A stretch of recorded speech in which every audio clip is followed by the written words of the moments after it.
ng bayan, maasahan anumang panahon. Magandang gabi po sa ating lahat. Narito ang update sa lagay ng panahon ngayong araw ng Martes, May 28, 2024 hanggang bukas, May 29, 2024.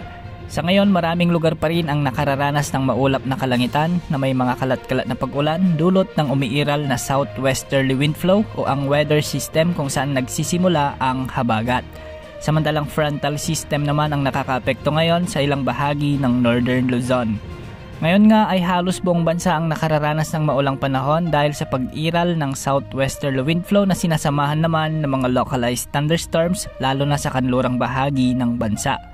Sa Luzon, asahan ang maulap na kalangitan na may kalat-kalat na pag-ulan at pagkilat-pagkulog lalo na sa Batanes, mga isla ng Babuyan, Apayao, Ilocos Norte, Ilocos Sur, La Union at Pangasinan dulot ng frontal system at ng southwesterly wind flow. Bahagyang maulap hanggang sa maulap naman na kalangitan na may mga pulupulong pag-ulan o pagkidlat-pagkulog ang inaasahan sa malaking bahagi ng Cagayan, Isabela, Quirino, Nueva Vizcaya, Abra, Benguet, Mountain Province, Ifugao, Kalinga at Aurora dulot naman ng mga localized thunderstorms. Sa Southern Luzon at Visayas ay magiging bahagyang maulap din ang mga kalangitan na may pulupulong pag-ulan at pagkidlat-pagkulog dahil sa umiiral pa ring southwesterly wind flow lalo na sa bahagi ng Bicol Region, Northern Samar, Oriental Mindoro, Marinduque at Romblon.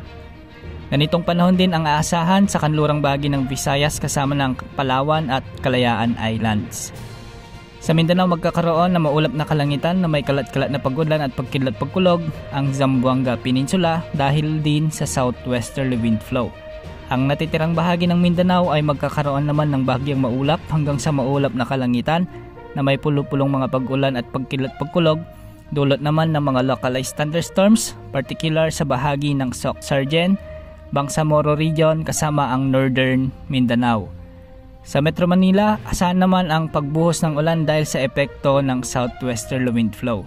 Bukas araw ng Miyerkules, asahan ang parehong panahon sa halos buong bansa at posibleng madaling araw pa lamang ay mararamdaman na ang mga mahihina hanggang sa katamtamang pag-ulan lalo na sa kanlurang bahagi ng ating bansa at ito ay dahil din sa umiiral na mahinang habagat. Samantala patuloy namang lumalayo ang bagyong Aghon sa kalupaan ng ating bansa at posibleng bukas ng hapon ay nakalabas na ito ng ating Philippine Area of Responsibility. Sa ngayon naman ay may nakataas na gale warning sa mga baybaying sakop ng Cagayan at Isabela. Mag-ingat po tayong lahat. Yan ang update sa lagay ng panahon. Ito po ang weather update ng bayan, maaasahan anumang panahon.